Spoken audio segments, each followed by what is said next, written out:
But I can do a lot in 30 seconds, man. I don't doubt that, my friend. I wake up early, burn before the sun. A real man knows that the work's never done. Stand tall, head high. Don't respect in my stride. I don't chase the hype. I let the truth. Welcome back to the Molloy Twins Podcast. I know there's been some changes. Things look different. Might sound a little bit different. But we really are grateful for any support and appreciation that we get during this period of figuring shit out. Yeah, where we go from here. This week's episode, we put a poll up on the Instagram story where we were asking would people rather hear the kind of behind the scene details of the Liverpool Trip or the live show. Yeah. Both got more votes than I was expecting, so we'll probably do the live show next week, but for this week anyways, we'll do the Liverpool Trip just because it's fresher. Yeah, more top of mind, Definitely. But before we get into that, we also put a question box in our story to take questions from people.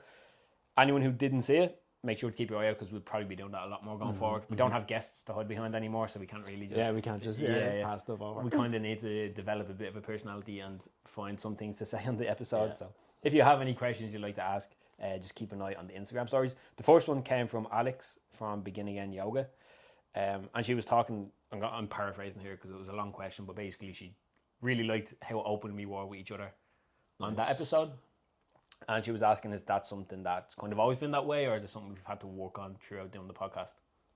Firstly, shout out Alex, because she's been OG. Yeah, she's there right from the start. I remember the book, so thank you for the support and the ongoing interaction. In terms of the openness, I'd say it's something that we've developed, but I think we developed it like for ourselves first. Yeah, it wasn't for the podcast. It wasn't for the podcast. It was just our own internal shit that we were dealing with and figuring out. And then as we got more open with it, so it's definitely something we've developed and worked on ourselves. And then that's kind of bled through to the podcast. Yeah, no, I agree. I think, what's the difference between openness and honesty? Because I wouldn't necessarily consider myself open with you, but I do think I'm honest. I don't know what the difference really would be, yeah. Don't know, open just doesn't feel like maybe it's just because I wouldn't use that word. Yeah, to describe it. Yeah, but like, I don't think it didn't come for the podcast or like for any particular reason, but I think it definitely helps when you're working on something together. It's like that saying, you either have a difficult conversation or a difficult relationship. And I think when you... Or both. Yeah, or both. But like, we're both kind of ambitious for the podcast and what we want it to be, but we're also kind of strict on what we are and aren't willing to do to make it happen. Definitely, yeah. So I think we need to have good communication and so like honest conversations in order to make sure that we're both moving in a direction that we're happy with. So it's not really something that it's been more of a necessity rather than something we've actually worked on. Yeah. Trying to make something work. Exactly. Second question then came from another OG supporter of the podcast, Marty. Yes, Marty. He was asking, and we've got asked this question a few times and I never really have a good answer for it. It changes every time, doesn't it? If you could have any guest, dead or alive, who would it be and why? I'll let you go first. I think I can probably guess yours at the moment. But. It changes a lot, to be fair, and I've probably been asked a similar question like 3 or 4 times and had 3 or 4 different answers. Kind of changes based on just what I'm reading about or what I'm studying or what I'm interested in. But someone who I think would be really interesting would be Anthony Bourdain. Oh yeah? Yeah, because he's an interesting character. He has like lots of different facets to him. He was obviously an addict, Michelin star chef, done a lot of travelling, movie star, wrote books, like done all this stuff. But I think he was unfortunate. Obviously, he killed himself then. I don't know what year it was, but it was a few years ago. And he kind of like was one of those characters, I think, that almost his peak of like people wanting to know more about him came after he died or around that stage. So even though the podcast scene was starting to come up, he didn't really get to go on it. So I don't think there's many podcasts you could find with him. Like I'd love to see him on Joe Rogan or something like that, and I don't think it happened. So he'd probably be one that I'd say, just because he's an interesting character, but I don't think he got to immerse himself in the podcast world. So it'd be a nice one to get in. Yeah, that's a good answer.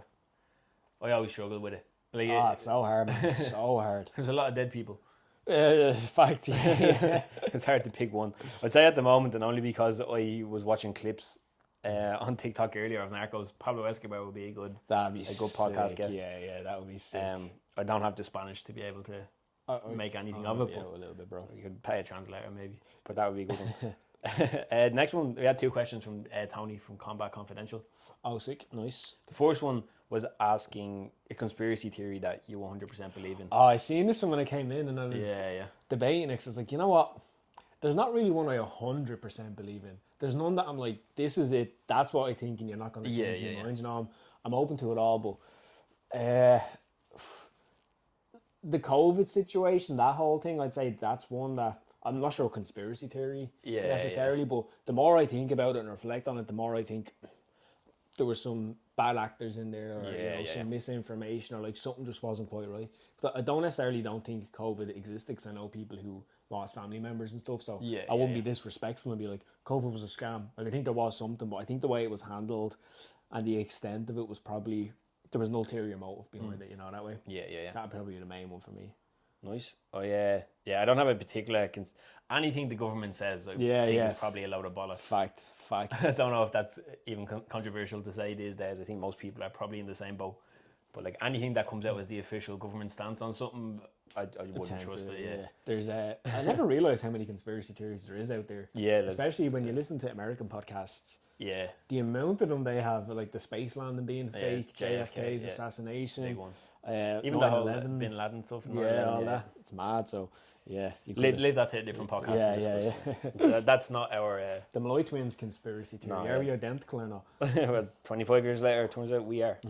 But yeah, that's not our zone of genius. We'll let other people talk the conspiracies for now. He also asked a follow-up question then. He was asking, is there any chance that we would let an up-and-coming podcaster, I assume he's talking about himself, shadow us for an episode? And I was thinking about this. In theory, yes, no problem. In reality, to give some context, the current setup is in a cabin out your girlfriend's back garden. So it would mean having a strange randomer come to where your girlfriend lives, coming through the house, walking through the back garden and sitting here to watch us for an hour or an hour and a half. So I don't think at the moment shadowing would be the best option. Yeah, it probably would be the most beneficial for you. But with that said, we are more than happy to help any. Like, we've pointed a lot of different podcasters in the directions of studios, or helping out with guests, or just advice on like clips and all that sort of stuff. Yeah, so definitely. If you, Tony, or anyone else out there has a podcast or is considering a podcast and has a lot of questions, which most people do because there's no real guidebook on how to run a podcast, feel free to reach out. We'll meet you for a coffee. We'll send you resources. We'll text you. We'll call you, whatever. Shadowing for now, probably not the best option until we get things like, we just broke our light box thing that we had. So if the lighting is off here, it's because it got damaged in my car on the way up. So yeah, we're probably not the best people to shadow for the time being. We're still figuring it out. But if you have any questions or anything in particular that you're stuck with, just shoot us a DM. We're not that popular. We don't get many DMs, so we will see it. Which means if you haven't got a response from us, we are definitely ignoring you. Yeah. Apologies for that. The truth hurts sometimes. Yeah. Next one then was from Ella. Remember Ella? Yes, Ella, legend. Hooked us up big time with Michael Franzese. So thank you, Ella. She's got the mafia connections. Two questions, well, a two-parter. Basically, what are our plans for the future, and where do you see yourself and why? Okay, plan. I'm assuming this is podcast specific. I assume so. Yeah.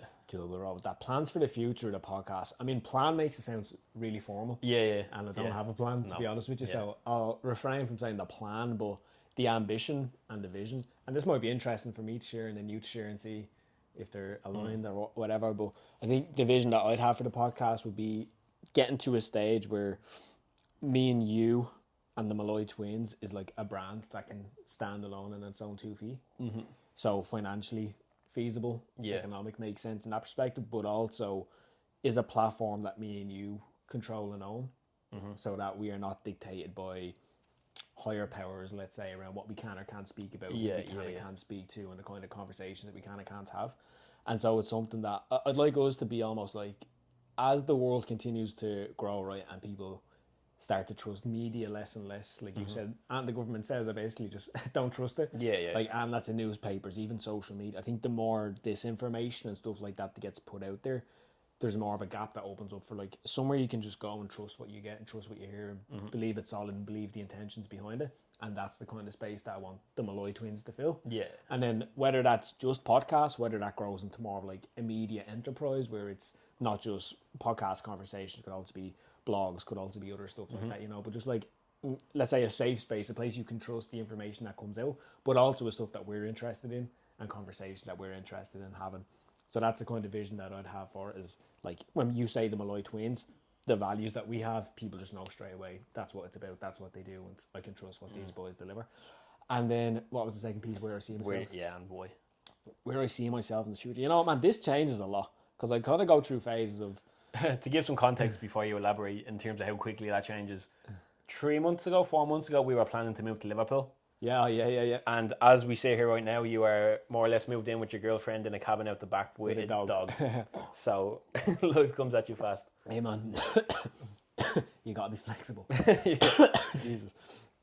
You got to be flexible. You do. But where I see myself in the future, I mean, I'm not going to say living here or doing this sort of thing because that can change a lot. But I think in the future, what I see for myself is being in a position of financial freedom, right? And what I mean by that isn't necessarily, it comes a lot from listening to Naval. But freedom from a perspective of there's no one who tells me where I need to be, when I need to be there, how long I need to stay there for, and you're like, this is how much I'll pay you for it. Yeah. So like just being in a position where I can decide on any given day where I want to go, what I want to do, who I want to do it with.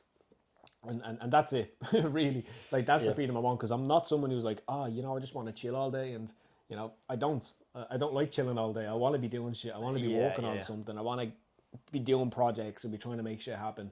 But it has to be stuff that I actually care about. I don't want to just be mindless tasks and just, checking in and checking out at a certain time. And, like, whether that's living in Ireland, living somewhere else, whether it's, working on a project that's based around health and fitness or based around education, and like that can change the actual thing I'm doing, but the why behind it is like I'm doing it because I actually give a shit about it, as opposed to I'm doing it just because I want to, make enough money so I can do X, Y, Z thing. So that's where I see myself. And then obviously, like, with a family, having kids, like if you want to get into nitty gritty, I'd love to be a dad who's present, can go to the kids' football games and all that sort of stuff. But like big picture, that's where I want to be. No, just a bullet point list will do for now. Nice answer though. Plans for the future, I hate, not that I hate answering these questions, but again, it feels very like I need a slideshow and here's my 6-point presentation. Exactly. Where I'll be. At the moment, like the big goal, the big plan is the Molloy Twins is something that both of us make our living from. Yep. That's like the big vision of it. How we make that living, what direction that goes in, where the money comes from, is conversations that we're still having, and we don't even have the answer to those questions as of now, but we're doing our best to find them. OnlyFans is still on the cards. Well, might have to shift some timber for it. But there's a market for it, man. There is. But no, I think I shared a video with you earlier, Naval, and he was talking about stay small startups. Yeah, it's basically just searching for something that's scalable. So how can we find something that we enjoy doing, and that there's like a market for, and that we care about enough to be willing to put the time and energy into it that would need to become something big. So the plan is to find out what that thing is. The path to getting there is still, I think the path to doing anything is just keep on doing it until, like, try, iterate, try again, iterate, and just keep on figuring stuff out until you find the thing. In terms of where do you see yourself and why, I'm going to quote Naval here again, just because I listened to a lot of them recently. It was actually a tweet, and he said the truest measure of intelligence is getting what you want from life. So I think that's kind of been a bit of a North Star for me the last week and a half when I first read it. So where do I see yourself? Doing whatever it is that I want to get from life, which I'm still figuring out. And why? Because I want it. Because you get one life. Literally, it'd be a bit of a waste to at least not attempt to make of it what you want. And again, like the getting to do something with you. I think making like an average income, working full time with you and something that is our thing, would be a lot more fulfilling than making heaps of money doing something else that I found boring or disinteresting. All good with that one? Yeah. We'll move on. Yep. Okay. Thank you everyone for those Instagram questions. I'm sorry if some of the answers were a bit dragged out, but we tend to do that. We specialise in this. We do. And it's also like, as I said at the start, like, I'm used to just sitting on the podcast, asking somebody a question that makes me look smart and letting them do the talking. Yeah. So now we have to figure out, okay, we have to tell the stories. We have to be the ones who give the answers. We have to figure out what's too long of an answer, too short. What tone should I use? We used to be the side dish and the guest was the main course. Now we are both the main dish and the side dish. We are the Franco is the main dish, actually. We're the garlic bread and the peri chips and all those. Yeah. They're sold as a side dish, but everyone knows they're the main event. Yeah, the peri chips are where it's at. All right, main topic, Liverpool trip. Let me set the scene for everybody. Give some like overview of Liverpool trip, why, how, all that sort of stuff, and you just chime in wherever. Cool, man. So let's bring us back again. my earliest memories of discussing the Liverpool trip are tainted by the fact that we were in Amsterdam. Oh, Or yeah. war in sitting Amsterdam, a sorry. Little Yeah. sandwich And shop. doing whatever you do in Amsterdam. So won't say I remember the full extent of the conversation, but like the general overview is we had done a live show. We were just about finished season 3, or I think had finished it at that point more or less, or in and around Yeah. finishing up season 3. We done the live show. We wanted to do some sort of trip abroad. Not for any particular reason. We didn't think it was going to grow the podcast huge or anything, but we just felt like... Just a personal it's just a little bucket list thing that we had. And we were discussing different places. The US would have been like a really cool one. I think there would be like a lot of interest in the US. The US in general tends to have something about Irish people. Yeah, So the fact there's Irish people who look alike, I think, would have caught some people's attention. But the US is quite far. We'd never done that like this before. Logistically, financially, it was just a lot to manage and probably a bit out of budget. Mm-hmm. So we decided to go with the UK purely because it was easy to access, it was cheap to access, and if it all went tits up, it was like a cheap fly home. Yeah, just get out of there. So I was like, okay, there's like the barriers to entry were much lower, and the potential implications of it going wrong were just more or less non-existent. Yeah, are manageable. Yeah. So that brought us then to, okay, so we're going to go somewhere in England, more than likely England. London, Manchester, Liverpool. They were top 3. They were the top 3. London, because Adam used to live there. Manchester, because you're a Man United fan. Yeah. And Liverpool, because I'm a Liverpool fan. Simple. We tried not to complicate it too much. And then it comes down to, if you're going over here to record podcast episodes, you need guests. Unfortunately. So, okay, in each of these 3 cities, where do we have connections or networks, or at least the potential to get guests on the podcast? And we were weighing things up and trying to keep it as realistic as possible, and then just based off of the network we had and the people we had on the podcast and other things like that, Liverpool made the most sense. Yep. So we decided to go with Liverpool. Was there any part of you that wished we hadn't gone to Liverpool before we went over? No. For all the reasons you've said around accessibility to guests, network, that sort of thing, but also I've been to Manchester, I've been to London, and I've never been to Liverpool. Yep. So it was something new as well. So I was game for it. Perfect. So then decided we were going to go to Liverpool. Next thing then was guests. So we had some people, like we had spoken to Shamrock on Instagram a few times. Mm-hmm. He had been back and forth to Dublin a little bit in the past. So the conversation at the start was more, when you're back in Dublin, we'd love to have you on. Yeah. But then once we decided to go to Liverpool, it was, hey, we're going to be in Liverpool. Any chance you would come on the podcast? Straight away, yes, no problem.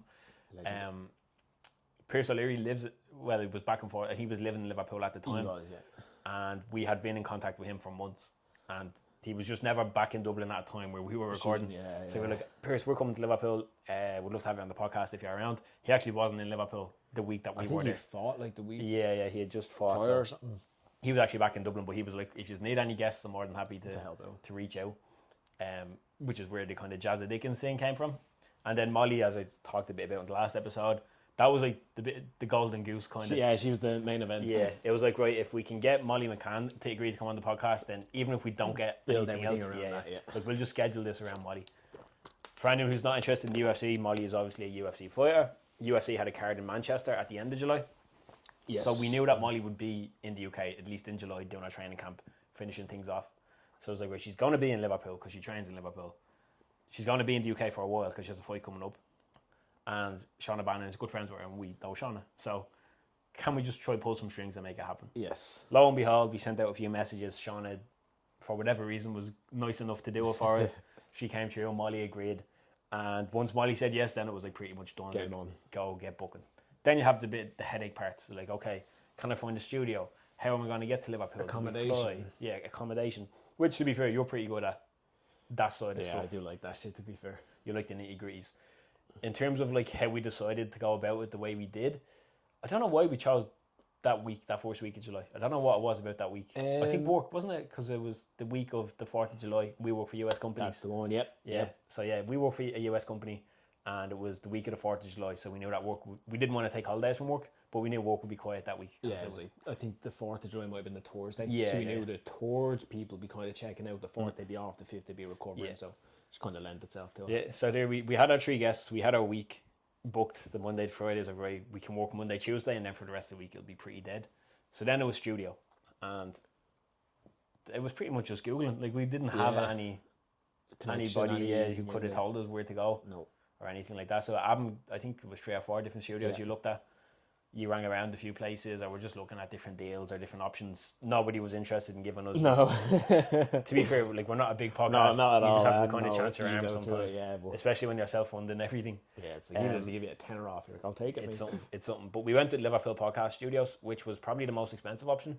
Yeah, But in terms of quality and like just having faith that everything will go right, yeah, like it removed all the anxiety 100%. of what if this goes wrong. Like we've had issues in the past with studios where you get the file back and the audio is crap, or there's a fan in the background and the whole time you just hear like, Yeah.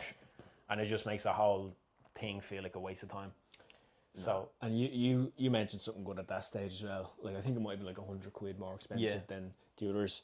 And we were saying, for everything we're doing to get over here to make this work for the sake of £100, yeah. to know that the stuff you're going to get back is quality, it's stupid not to do it. Because the worst place to be would be going for the cheap option, getting over there, shooting it, getting back to Dublin, getting the stuff back, and the quality being terrible or the audio being shy or whatever, and then it's like, oh man, for the sake of €100 we could have solved that. Yeah, it was well worth it. It was slightly more expensive. I think it worked out for the 4-hour booking in the studio. Again, normally when we were doing episodes in the studio in Dublin, it was a 2-hour booking of one episode at a time. Yeah. Like once a week maybe, or twice a week max. Over there we done 3 episodes back to back in a 4-hour window. Yeah, that was a military operation. Like the timing had to be on point in order for all that to run smoothly, which it wasn't. People were it was not. Things ran over. Some of the episodes were a lot shorter than others, but again, we've done the best with the circumstances. But yeah, I think it was like £600 for the 4-hour booking in the studio. Yeah, that sounds about right. Which was a lot more than we were used to paying. That was £600, was it? I think it was £580 or something like that. So a bit more, yeah.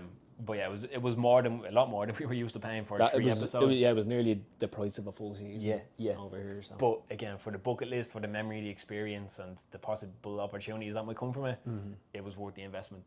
Yep. Right. So we had our location, we had our time, we had our guests, and then we had the podcast booked. So the only other thing left to decide really was how are we going to get there. And getting to Liverpool, you kind of have 2 options: you're going to fly or you're going to get the ferry. Yeah. Flying is the cheaper option. Yes, It's a lot cheaper option. Well, yeah, if you add on cases and all that stuff, it can start and then, piling up. taxis and Yeah, but you're limited then with what you can bring with you. Also, we had it in the back of our mind that we're going to Liverpool for Liverpool podcast episodes, but we're also doing 2-minute masterclasses. Yeah. And we were like, if something comes up like in Manchester or like somewhere like 40 minutes away from Liverpool, just drive out. we don't want to turn it down just because we don't have access to a caravan. So we decided to go with the ferry, which again was more expensive than the flight would have been, but it meant we could bring as much stuff as we wanted. We could kind of do everything in our own time. We weren't relying on buses or taxis or trains, and we had the potential to move around different parts of Liverpool or England if things came up. Yeah. And it worked out sweet because we had paid and all for the tickets. And then did you reach out to Irish Ferries? I did. To talk to the people about how, because I think that's something that a lot of people in general, but podcasts and stuff like that, struggle with, is asking for sponsorship or asking people to give. You seem very comfortable with those discussions. You get used to hearing no when you ask these things. And it is just the same way that if you do, I don't know, push-ups a lot, you just develop a resilience to doing push-ups. If you ask enough times, you'll hear a lot of no's and you'll just get used to hearing no. But anyways, with the ferry, we had booked the I was going to say flights, booked the boat, booked the car on, paid everything. So I think it was about 500, 550 total for the ferry over and back. Yeah, so like we bought the tickets, we were already guaranteed to be there. So I said, you know what, nothing to lose, might as well shoot an email. So I sent an email to Irish Ferries, basically just giving the outline of what we were going over for, that we bought the tickets, that we would be doing podcasts over there. If they wanted to come on board as a sponsor, this is what we'd be willing to do for them.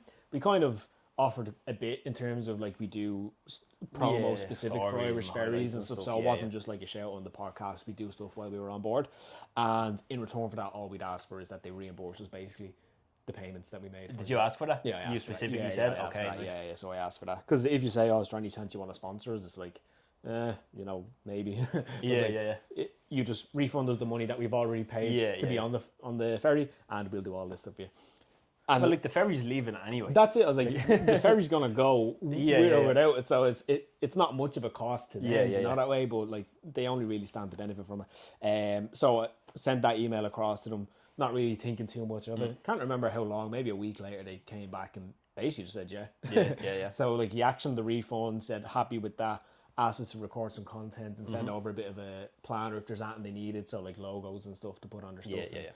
and that was it. So yeah, it's if anyone's trying to do anything out there, I'd highly recommend just send an email, ask the question. Worst case, they say no. We were still going to get in the ferry anyways and go. So we didn't stand to lose that, but we ended up gaining a little bit from it. No, we did. It's a good lesson there. I think especially when you're like in the early stages. Yeah. Where you're not as like appealing to brands to give a lot of money to. If you can go to service providers or like whatever, like the ferry in that case, but like the Louis Fitzgerald Hotel as well, stuff like that. Where it's like they might not give you money directly, but they might give you money off things. Like it's not going to come out of their bank account, but it doesn't impact them to like give you 50% off or whatever. For Irish ferries, the cost of servicing an extra 2 customers on a ferry that has like hundreds on it already is minimal. So like you can play around with those things, and as I said, the worst case they say no. That's it. So don't always ask for money, but do ask for discounts or whatever, some sort of collaborations that can make life a bit easier for you. So that was that sort of. Then we got over to Liverpool. I drove. I remember it was the night McGregor was meant to be fighting. It was, yeah. McGregor was meant to be fighting Chandler. He broke his toe or whatever it was that came out. I remember we were recording with Kiefer Crosby kind of just as that news was breaking. I think the press conference had been pulled or something like that. Oh, yeah. And I was that's like, right. Kiefer, what's the story? Like, is something going to happen here? He was pretty confident it was going to go ahead, wasn't he?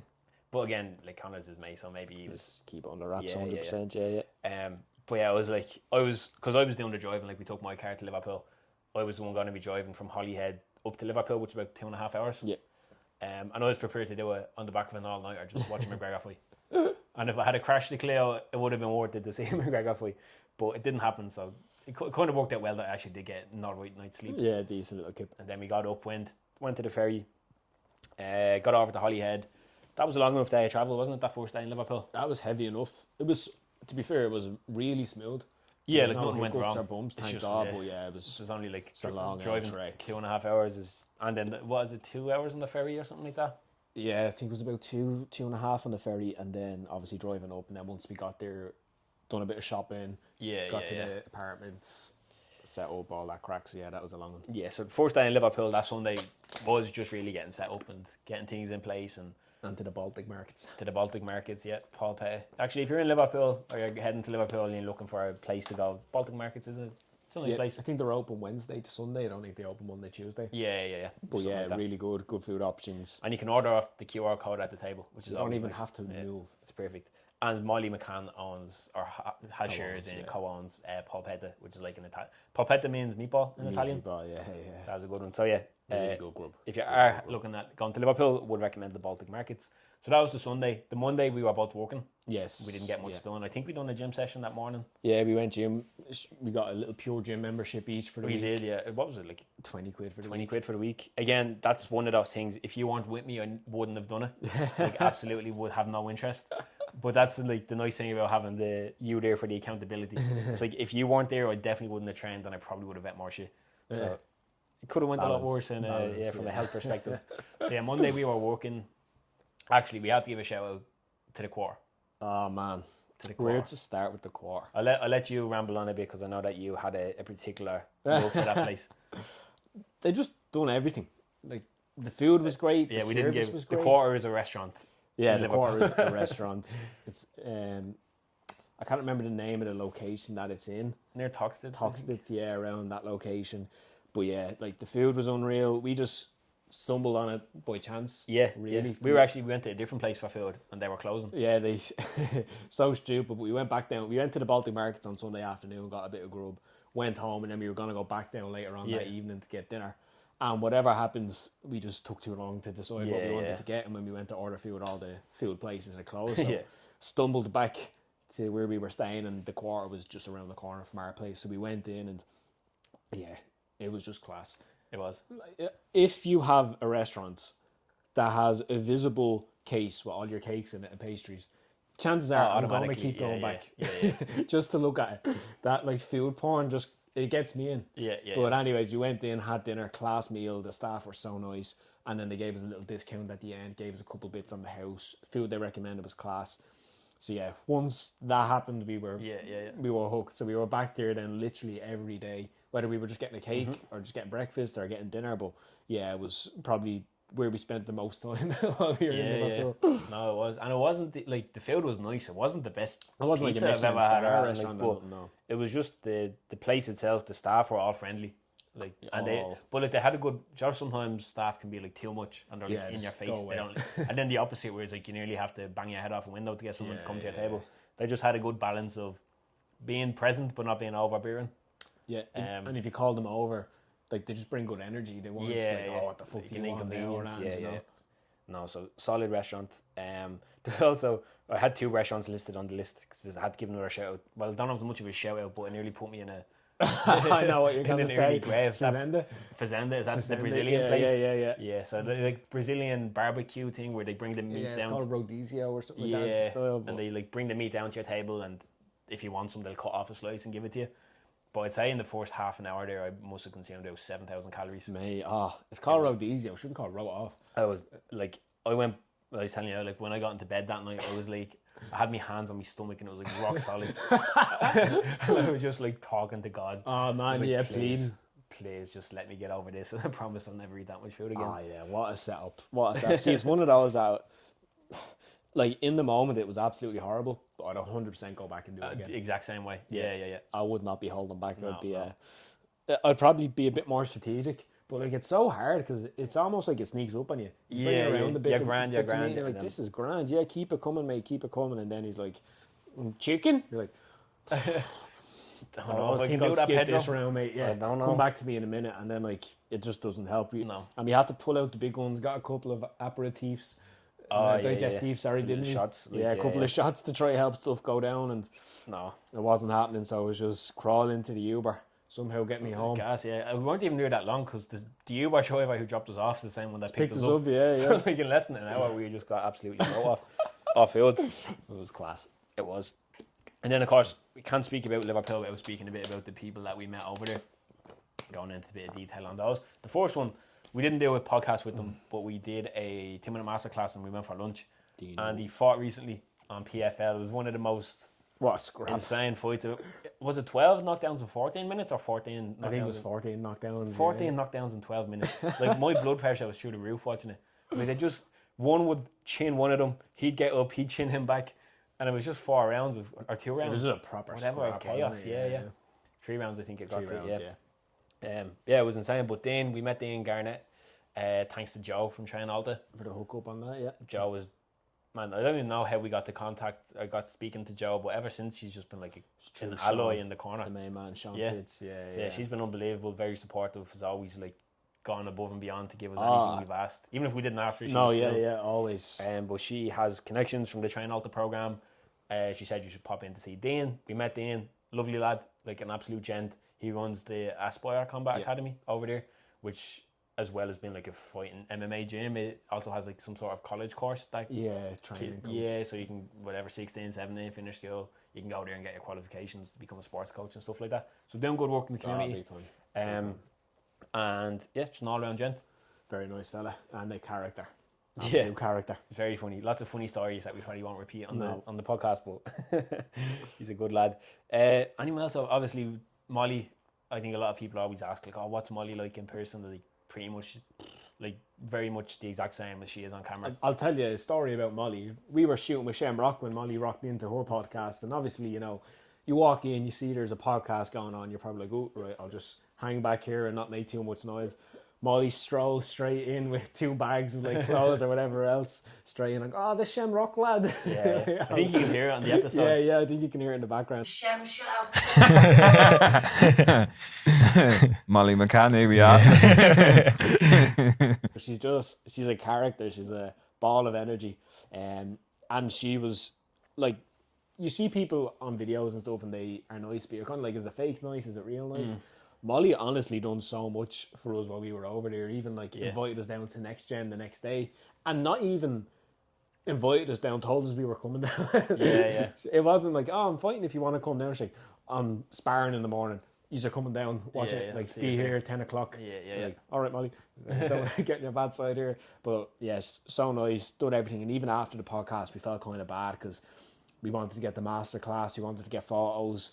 We had a couple of people who asked us, could you get Molly to sign this for us? Yeah, there was 3 or 4 different things. There was a few things you were asking. We hate doing it to people, but she was all for it. She done a selfie for someone that we custom video for and all. Like, just an absolute gentlewoman, if that's a word. So yeah, really nice, and can't speak highly enough of her. Yeah, I was I wouldn't say I was surprised, but I feel like with those people, they get so much media attention and requests for stuff like that they probably just get pissed off with and it. Like she's in fight camp. She's 4 weeks out. Yeah, at that point she was. Well, that was her last spar, wasn't it? That was her last. Sorry, so yeah. I think she was 3 weeks. 3 weeks out to from go. fighting. Yeah. So she's got much better shape. Yeah, 100%. She said the Liverpool trip overall, it was expensive. I think people always want to know what was the it, financial side of it. $1,000? Total? No, the studio. Well, actually, because the Irish ferry. Yeah, true. Yeah, it probably was about 1,200.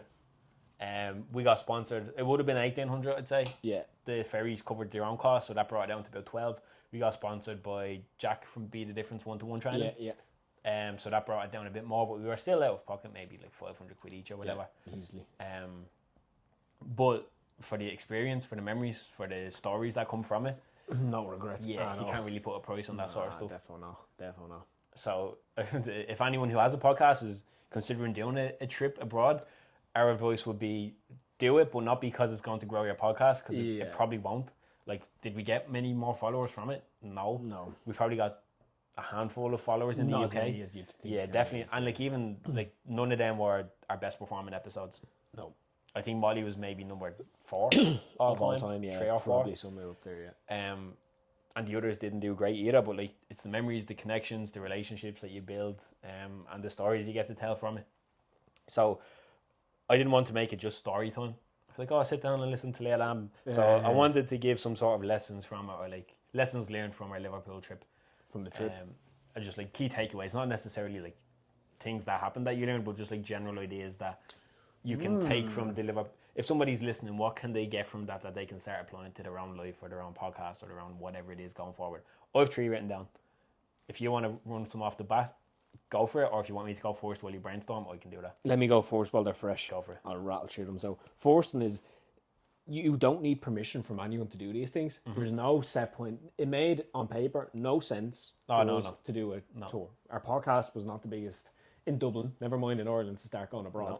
We didn't have massive connections. We didn't have a massive budget. We didn't have anything behind us. But we just wanted to do it. Put the work in, done some research, figured it out, found a way, made it happen. And there's a lot of lessons, I think, that can be learned from stories like that, because there's tons of podcasts that have all the reasons on paper that it would make sense to do it, but don't for whatever reasons. For us, we decided we want to do it. We went, we made it happen. Nobody told us to do it. Nobody necessarily said, this would be a great thing for you to do. Yeah. But we decided it was something that we'd like to investigate more. Went in, made it happen. So that'd be number 1. And then the second thing is similar to what I shared earlier on, but I'll just repeat it again. It's like, don't be afraid of hearing no.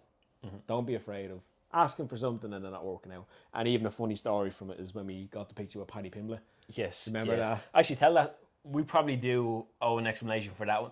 I don't think it was misleading the way we posted it.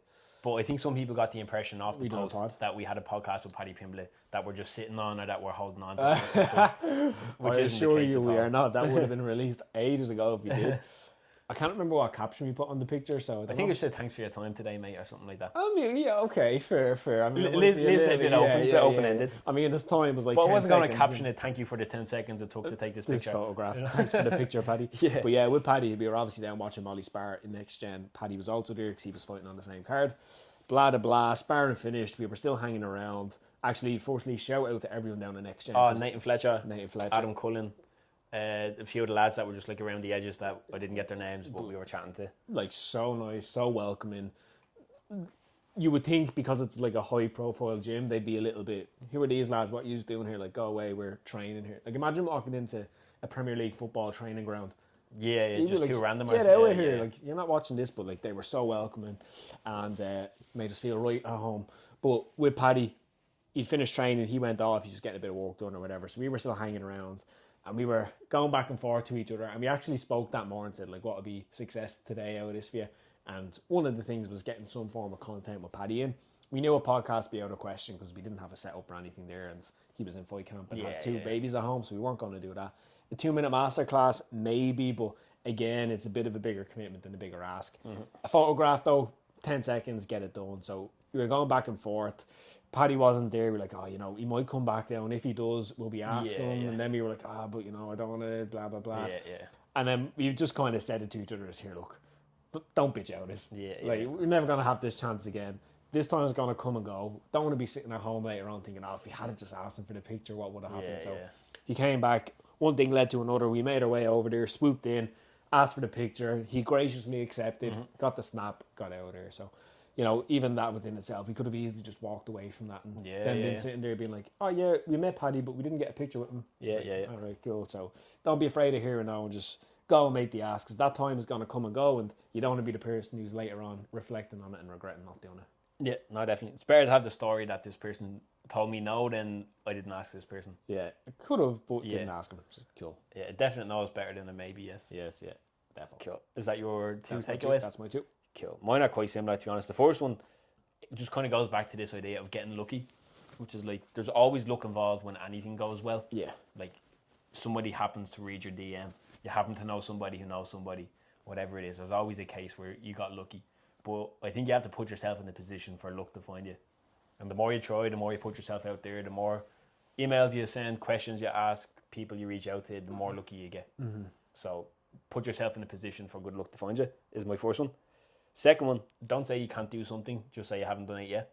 Stole that from Rick Rubin. Nice. But it comes back to the same idea. Let yourself be a bit ambitious and delusional. Allow yourself to push the boundaries a little bit or do something that doesn't really make sense on paper. Because, like you said, the worst that can happen is somebody says no, and the best thing that can happen is it all works out and you have a story to tell and memories to look back on. And then the last one is something that me and you both have spoken about intensively since way before the podcast, but relationships matter. Mm-hmm. Case in point, Molly McCann only saw our DM and gave us the time of day because Shauna Bannon told her to. Asked her to. The only reason Shauna Bannon done that is because we somehow managed to build somewhat of a relationship with Shauna where she enjoyed our company enough and felt that she liked us enough to be willing to ask a friend to do us a favour. It was the Easter egg, wasn't it? Probably the Easter egg, yeah. Adam's not a big chocolate man. He had a leftover Easter egg. He gave it to Shauna for it was around the Easter time for context when we shot with Shauna, so I gave her an Easter egg. But yeah, like, relationships matter. Like, be nice to people, be friendly. At the very least, don't be a dickhead. Because you never know what you never know and who you never know. No, you do not, sir. So yeah, they would be my three takeaways. Put yourself in a position for good luck to find you. Don't say you can't do something, just say you haven't done it yet. And relationships matter. Solid. All right, we're coming towards the end of the podcast now. A new segment that we've been playing around with some new segments. I've been asking ChatGPT what might work and what would look cool. And came up with this idea of something along the lines of 30-second team talk. Yep. Now, obviously, anyone who is into sports will be familiar with the concept of a team talk. Normally, it's a coach or like a captain. Half-time or before the start of a game or before a penalty shootout or like a big moment, we'll gather all the troops around them, hand over shoulders, and we'll try roll them up and get them ready for action. Yeah. Can get super cringy at times. Very cringy. This isn't necessarily going to be calling anyone to, put a pen on top corner or leading them into battle. Not at all. But it would be nice if we could, for 30 seconds, give anybody listening to this maybe a little burst of energy or motivation or something to think about, or some lesson to carry into the day going forward that might help them get 1% better. Again, we're not sharpshooters here. We're not aiming to change the world in one big stroke. But if we can make somebody's day 1% better or make them 1% more motivated to do something positive, I think then that would be a good impact to have. So I'm going to start my timer. You're up first with your 30-second team talk. So I hope you've prepped it. I haven't really. Yeah. But I can do a lot in 30 seconds. I don't doubt that, my friend. Right. You good to go? I'll give you a countdown. Good to go, yeah. 3, 2, 1, go for it. Right. So, lads, today's team talk, we're going to speak about people in general are so quick to judge. Right. We're too quick to jump to assumptions to why someone's not performing or not doing things well. Case in point, Aaron Connolly. Came out this week, don't know if you've seen it, and gave a bit of an interview about how he's been struggling with addiction and alcohol and all the rest. He blew up a few years ago, kind of went missing, and people wrote him off and kind of start saying, he's getting too full of himself. So just before you judge someone or kind of characterise them, take a second to think a little bit deeper into what could be going on. Time is up. I think you were like 29.8 or something. Yeah. Fairly solid team talk. What you were trying to get across there, don't judge. Don't judge. Or at least don't be too quick to judge. Too quick to judge. There could be more going on underneath the surface that you don't know. And it's better to assume that people, if they're not performing well, are not doing it because they just want to be performing badly. There's something else playing into it. And take the time to just, figure out and see if you can help. I like it. Okay, my one, I actually have to open my note section because I have the quote written down. Do you have your phone handy to do a timer? I do. Give me 1 sec, lad. I've got the timer, so we'll count you down, all right? All right, this is going to be a struggle. 3, 2, 1. All right, my team talk is going to be far less motivational and direct, but it's going to be based around the concept of not holding on to things for too long and not being afraid to make change. So it's 2 quotes. The first one comes from Paul Graham, who's like an entrepreneur and investor, has written a lot of essays. This one comes from the essay How to Do Great Work, where he says, have the confidence to cut. Don't keep something that doesn't fit just because you're proud of it or because it costs you a lot of effort. And the second one coming from Mark Zuckerberg, which is move fast and break things. You never know what can happen, so back yourself, take the risk and see where you end up. Nice. 29-10. We'll take it. We'll get better at these as we go along. We will. Not bad, though. Not bad. No, We got them all in. we did. All right, before we wrap up, anything you want to share, any ideas you're interested in these days, books you're reading, podcasts you've listened to, or anything else you think might help somebody? Let me Be a see. bit more- Book I'm reading at the moment is called That Will Never Work. That will never work. That Will Never Work. It's by Mark Randolph from Netflix. Okay. And basically the story about Netflix and how it started. So some really cool shit in there. And the reason why it's called That Will Never Work, you can probably guess. Told a lot of times. He was told multiple times. Imagine how many business owners of like huge, like SpaceX, for instance, or whatever, Oh, were told man. that will never work. I imagine they listened. Yeah. They'd be sitting there just working a shitty 9 to 5, not knowing that in some parallel universe where if they had to just follow through and take an action, they were billionaires. Yeah. So like it is funny to see how you're always just like, I mean, in the grand scheme, one decision away from a different life. Now. Yeah. That one decision will lead to multiple other 1,000 decisions. micro decisions. Yeah. But, like it's so funny how quickly things can change when you just go down a different path and commit and kind of like shut your ears to all the negative noise and nonsense that goes around it. So I'm not finished it yet. I'm still like maybe in the first 100 and something pages, like 300-page book. So they haven't got Netflix to the full steam ahead yet, but they're starting in the startup phase, moving through it. And like even going through that is like they had an offer from Amazon to buy out Netflix very early on, and they decided to reject that. Again, even though on paper it made sense because they were running out of cash and needed money, they just had this intuition or sense that it could be bigger than this and we can make it work. And like even some of the decisions they made early on, they started off as you could buy DVDs or rent DVDs from Netflix. Okay. And it was physical products. Okay. So Nice. like they'd send you the DVD. Yeah. And I think it was something stupid, like 90% of their income came from selling DVDs and only 10% from the rentals. But they felt like selling DVDs, there was no long-term business in that The because scalability. Amazon would just come in and like take over the market. So even though it was like the biggest earner for them, they shifted away from DVD sales and just done rentals.